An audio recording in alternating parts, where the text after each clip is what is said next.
સમાચારમાં આગળ વાત કરીશું। હવામાન વિભાગ દ્વારા યલો એલર્ટ આપવામાં આવ્યું છે। ડભોલી 4 રસ્તા વેડ રોડ પર જળબંબાકારની સ્થિતિ સર્જાઈ છે। અધિકારીઓની કામગીરી પર સવાલ ઉભા થયા। ભારે વરસાદને લઈ જળબંબાકારની સ્થિતિ સર્જાઈ। સ્થાનિક કોર્પોરેટરે પ્રી મોન્સૂન સ્વીકાર્યું। કામગીરી કાગળમાં દેખાય છે। કોર્પોરેટર દ્વારા અધિકારીઓને ફોન દ્વારા જાણ કરાય। અધિકારીઓની કામગીરી પર કોર્પોરેટરે સવાલો ઉઠાવ્યા। હવામાન વિભાગની આગાહીને લઈને સુરતમાં વહેલી સવારથી વરસાદની ધમાકેદાર એન્ટ્રી થતા ઠેર ઠેર વરસાદી પાણી ભરાતા વાહન ચાલકોને મુશ્કેલી પડી રહી છે। ડભોલી 4 રસ્તાથી વેડ તરફનો અને ડભોલી 4 રસ્તાથી સિંગણપોર 4 રસ્તા વિસ્તારનો જે રોડ છે એ સમગ્ર રોડ પાણીમાં ગરકાવ જોવા મળી રહ્યો છે। નદી વહેતી હોય એવા દ્રશ્યો જોવા મળી રહ્યા છે। વહેલી સવારમાં અનરાધાર વરસાદને લઈને ઠેક ઠેકાણે પાણી ભરાવાની સમસ્યાઓ સામે આવી રહી છે। સ્થાનિક કોર્પોરેટર જ્યોતિ પટેલ પહોંચ્યા છે, જે તે અધિકારીઓને ટેલિફોનિક સંપર્ક કરી અને તેમના બેલદારોને અત્યારે સ્થળ પર બોલાવ્યા છે। ક્યાંક ને ક્યાંક જે ડ્રેનેજ અને સ્ટોમ લાઇનના ચેમ્બરોમાં કચરો આવે હોવાને લઈને અત્યારે જે કામગીરી હાથ ધરવામાં આવી છે, પરંતુ સુરત મનપા દ્વારા જે પ્રી મોન્સૂન કામગીરીના મોટા મોટા દાવા ઠોકવામાં આવ્યા છે, આ સમગ્ર દાવા પોકળ સાબિત થઈ રહ્યા છે। દર ચોમાસામાં શહેરીજનોને પાણી વચ્ચેથી પસાર થવું પડે છે, ત્યારે આપણે સ્થાનિક કોર્પોરેટર જ્યોતિ પટેલ સાથે વાત કરીએ। બેન, શું છે આ પરિસ્થિતિ તમારા વિસ્તારમાં દર ચોમાસામાં? હું વોર્ડ નંબર 7 કોર્પોરેટર જ્યોતિ પટેલ છું। મારા વિસ્તારમાં ચોમાસામાં પાણી તો ભરાઈ ગયું છે, પણ મેં તાત્કાલિક ત્યાં આગળ આરોગ્યમાં ફોન કરી એમને એમના કર્મચારીઓને બોલાવી લીધા છે। જેવું પાણી આગળથી ભરાય છે એટલે કચરો સાથે આવે છે।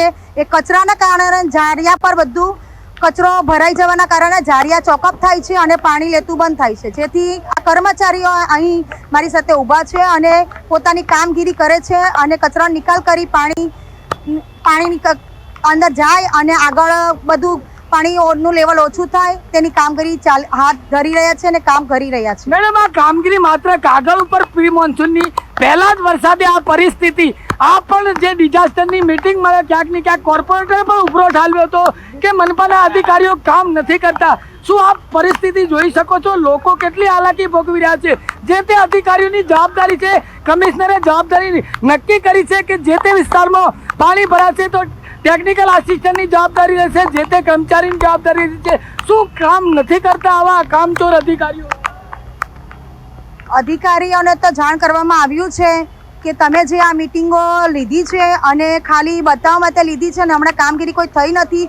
હમણાં જે એક પહેલો વરસાદ છે અને થોડો વરસાદ છે, જેના કારણે પાણીઓ ભરાઈ ગયું છે, તો અધિકારીને મારે એ જ કહેવું છે કે જે તમે કામગીરી પેપરના પાને બતાવી રહેલા છે પણ તમારા સ્તર પર કામગીરી દેખાતી નથી। હવે મારે એવું કહેવું છે કે તમે તાત્કાલિક એ જે પેપરના પાને કામગીરી બતાવો છો તે સ્તર પર ઊભા રહીને કામગીરી કરાવો અને લોકોને હેરાન નહીં થાય એવા કામ કરો, એવી હું અપેક્ષા રાખું છું। ત્યારે આપ જોઈ રહ્યા છો વોર્ડ નંબર 7ના કોર્પોરેટર પણ પાણી વચ્ચે પહોંચ્યા છે, જે તે અધિકારીને ફોન કરીને કર્મચારીને બોલાવ્યા છે અને જે ડ્રેનેજ અને સ્ટોમની લાઇનમાં કચરો જે છે એ કાઢવાની કામગીરી ચાલી રહી છે, પરંતુ આ પાણી ક્યારે ઓસરશે?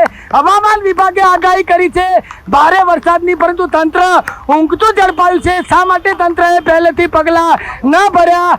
આપ જોઈ રહ્યા છો આજે રવિવારનો દિવસ છે, સુરતી લાલાઓ પાણીની મજા માણવા નીકળી પડ્યા છે। કેટલાક વડીલો સાથે કેવી પરિસ્થિતિ? બહુ ખરાબ વિકટ પરિસ્થિતિ છે। લોકોના ગાડીના એન્જિન બગડી જાય છે। આમાં પાણીમાં તમે જોઈ શકો છો લોકો કેમ ગાડી કાઢે છે અને સિટીના દાવા કરવામાં એકદમ તદ્દન પોકળ દાવા છે। બધા બધું ખોટો દાવો છે।